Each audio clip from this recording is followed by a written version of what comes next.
Hello all. आज की video में हम देखते हैं कि जर्नल एंट्री कैसे बनाते हैं। जर्नल एंट्री में देखो, एक ट्रांजेक्शन है आपकी। Ramesh started business with cash ₹50,000। तो 50,000 से रमेश ने बिजनेस शुरू किया है। तो अब इसकी जर्नल एंट्री कैसे बनाओगे आप? तो जर्नल एंट्री बनाने के लिए देखो, एक तो जर्नल का फॉर्मेट होता है। ठीक है। तो जर्नल का फॉर्मेट ये इस तरीके से जो बना हुआ है ये होता है, और हम ऊपर क्या लिखते हैं? Journal of Ramesh. तो रमेश के लिए हम जर्नल बना रहे हैं, और इसमें कॉलम कौन कौन से होते हैं? एक तो डेट का होता है, और एक पर्टिकुलर्स का होता है। यहाँ होता है लेजर फॉलियो नंबर। अब लेजर फॉलियो नंबर क्या होता है? जर्नल से हम लेजर बनाते हैं। तो जर्नल में जर्नल से जब लेजर में डालेंगे, तो ये वाले जो अकाउंट हैं जो इसमें आएंगे वो किस पेज पे बने हुए हैं जर्नल की बुक में। क्योंकि प्रैक्टिकल लाइफ में जर्नल के जो रजिस्टर होते हैं और लेजर के रजिस्टर होते हैं वो नॉर्मल हमारे जैसे रजिस्टर होते हैं पढ़ने के, वैसे तो नहीं होते। अलग प्रॉपर उनके रजिस्टर्स होते हैं, और उनमें सब पेजेस पे नंबरिंग होती है। तो अलग अलग अकाउंट हम अलग अलग पेज पे बनाते हैं। तो इसमें जो अकाउंट आएंगे वो जर्नल में किस पेज पे बने हुए हैं, ताकि हम उसको चेक कर सकें। अगर कोई गलती हो गई तो इसको हमने ट्रांसफर किया है या नहीं किया है, तो ये सब हम चेक कर सकते हैं। तो ये सब प्रैक्टिकल लाइफ से रिलेटेड होता है लेजर फॉलियो। लेकिन हम जब पढ़ाई करते हैं तो इसमें एलएफ का कॉलम हम खाली छोड़ देते हैं, ये सिर्फ किसी काम का नहीं होता, बस बनाना जरूरी होता है। तो लेजर फॉलियो होता है यहाँ पे, और यहाँ पे डेबिट का कॉलम रुपीस, और यहाँ पे क्रेडिट का कॉलम रुपीस। तो ये आपका जर्नल का फॉर्मेट है। अब इसमें डेट लिखते हैं। डेट कुछ नहीं दी हुई है, और मान लो मैं एज्यूम कर लूं कि 2021 अप्रैल 2 अगर डेट है। तो यहाँ डेट में क्या लिखोगे? पहले तो ईयर लिखोगे 2019, और फिर अप्रैल 2 को जर्नल एंट्री करनी है हमारे को। अब जर्नल एंट्री करनी है तो कैसे करोगे? देखो, पहले तो हमें देखना पड़ेगा कि इस जो एंट्री के अंदर कौन कौन से अकाउंट्स हैं। तो पहले तो वो ढूंढने पड़ेंगे। तो रमेश ने जब बिजनेस शुरू किया कैश से, तो यहाँ पे दो अकाउंट हो गए।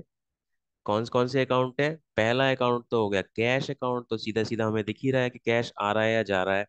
और फिर जब मालिक बिजनेस में जो पैसे लगाता है उसको हम बोलते हैं कैपिटल। ठीक है। तो यहाँ पे दो अकाउंट हमारे हो गए, कैश अकाउंट और कैपिटल अकाउंट।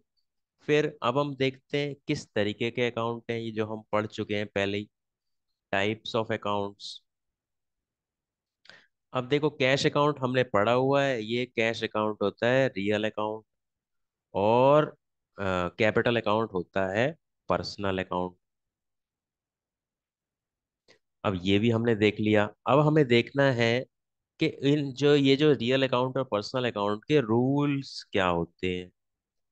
तो रियल अकाउंट का रूल होता है डेबिट व्हाट कम्स इन, और क्रेडिट व्हाट गोज आउट। और पर्सनल अकाउंट का रूल क्या होता है? डेबिट द रिसीवर, और क्रेडिट द गिवर।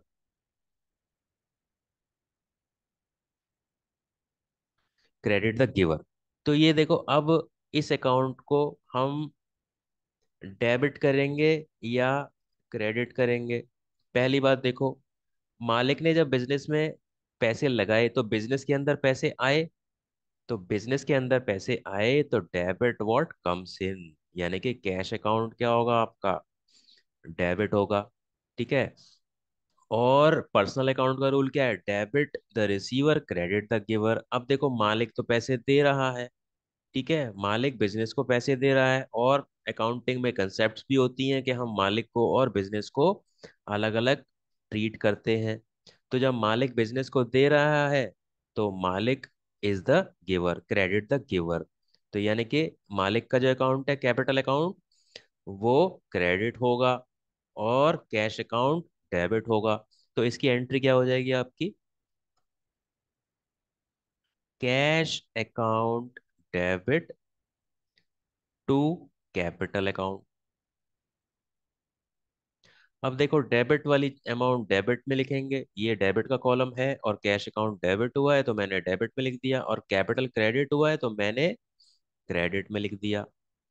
ठीक है, और इसके आगे हम लिखते हैं नरेशन।